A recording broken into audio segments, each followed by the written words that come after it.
ಸಾಮಾಜಿಕ ಸ್ತರ ವಿನ್ಯಾಸ ಪಾಠಕ್ಕೆ ನಿಮಗೆಲ್ಲರಿಗೂ ಸ್ವಾಗತ. ಮಾನವ ಕುಲ ತಾನೊಂದೇ ಒಲಂ ಎಂದು ಹೇಳಿದವರು ಆದಿಕವಿ ಪಂಪ. ಅಸ್ಪೃಶ್ಯತಾ ಆಚರಣೆಯನ್ನು ತೊಡೆದು ಹಾಕಿದ ಸಂವಿಧಾನದ ವಿಧಿ 17ನೇ ವಿಧಿ.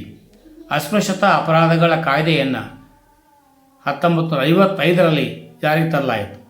ನಾಗರಿಕ ಹಕ್ಕುಗಳ ಸಂರಕ್ಷಣಾ ಕಾಯ್ದೆ 1976ರಲ್ಲಿ ಜಾರಿಗೆ ತರಲಾಯಿತು. ಅಸ್ಪೃಶ್ಯತೆಯ ನಿರ್ಮೂಲನೆ ಕುರಿತಾದ ವಿಶೇಷ ಜವಾಬ್ದಾರಿಗಳನ್ನು ರಾಜ್ಯ ಸರ್ಕಾರಗಳಿಗೆ ವಹಿಸಿದ ಶಾಸನ ಯಾವುದು ಎಂದರೆ 1989ರ ಶಾಸನ. ಸಾಮಾಜಿಕ ಸ್ತರ ವಿನ್ಯಾಸ ಎಂದರೇನು? ಸಾಮಾಜಿಕ ಸ್ತರ ವಿನ್ಯಾಸ ಎಂದರೆ ಜನರನ್ನು ವಿಭಿನ್ನ ಸ್ತರಗಳಾಗಿ ವರ್ಗೀಕರಿಸುವ ವ್ಯವಸ್ಥೆ. ಅಸ್ಪೃಶ್ಯತೆ ಹಿಂದೂ ಸಮಾಜಕ್ಕೆ ಹತ್ತಿದ ಕಳಂಕ ಎಂದವರು ರಾಷ್ಟ್ರಪಿತ ಮಹಾತ್ಮ ಗಾಂಧೀಜಿ. ಪೂರ್ವಗ್ರಹ ಎಂದರೆ ಒಬ್ಬ ವ್ಯಕ್ತಿ ಅಥವಾ ಒಂದು ಸಮೂಹದ ಬಗ್ಗೆ ಹೊಂದಿರಬಹುದಾದ ಪೂರ್ವ ನಿರ್ಧಾರಿತ ಮನೋಭಾವನೆಯೇ ಪೂರ್ವಗ್ರಹ. ಸಾಮಾಜಿಕ ಸ್ತರ ವಿನ್ಯಾಸವು ಹೇಗೆ ರೂಪುಗೊಂಡಿದೆ?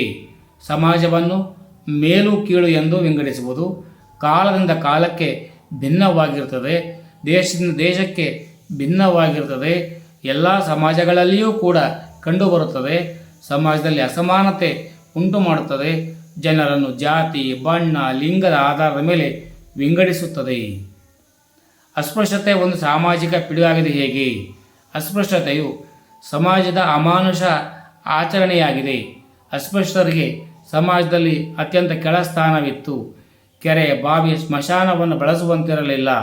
ಶಿಕ್ಷಣದಿಂದ ವಂಚಿತರಾಗಿದ್ದರು. ಸಾಮಾಜಿಕ, ಸಾಂಸ್ಕೃತಿಕ, ಧಾರ್ಮಿಕ ಅವಕಾಶಗಳಿಂದ ವಂಚಿತರಾಗಿದ್ದರು. ರಾಜಕೀಯ ಪ್ರವೇಶ ನಿಷೇಧವಾಗಿತ್ತು. ಅಸ್ಪೃಶ್ಯತೆಯ ಸಂವಿಧಾನಾತ್ಮಕ ಮತ್ತು ಶಾಸನಾತ್ಮಕ ಕ್ರಮಗಳಾದವು.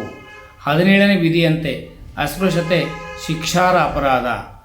1955ರ ಅಸ್ಪೃಶ್ಯತಾ ಅಪರಾಧಗಳ ಕಾಯ್ದೆ ಸಾರ್ವತ್ರಿಕ ಮತದಾನ ಪದ್ಧತಿ, ಸಮಾನತೆಯ ಹಕ್ಕು, ಶೈಕ್ಷಣಿಕ, ರಾಜಕೀಯ, ಆರ್ಥಿಕ ಮತ್ತು ಉದ್ಯೋಗಾವಕಾಶದಲ್ಲಿ ಮೀಸಲಾತಿ, ಎಲ್ಲ ನಾಗರಿಕರಿಗೂ ಸಮಾನ ಅವಕಾಶ ನೀಡಲಾಗಿದೆ. ಈ ಪಾಠದಲ್ಲಿ ಸರಳವಾಗಿ ಜ್ಞಾನಾತ್ಮಕ ಪ್ರಶ್ನೆಗಳು ಬರೋ ಜಾಸ್ತಿ. ತುಂಬ ಚೆನ್ನಾಗಿ ಮುದ್ದ ವಾಕ್ಯಗಳು ತಿಳಿಸಿ ಬರೆದು ಬನ್ನಿ. ಯಶಸ್ಸನ್ನು ಪಡೆಯಿರಿ. ಸರ್ವೇ ಜನೋ ಸುಖಿನೋ ಭವಂತು. ಜೈ ಹಿಂದ್, ಜೈ ಕರ್ನಾಟಕ, ಜೈ ಭಾರತ್ ಮಾತೆ.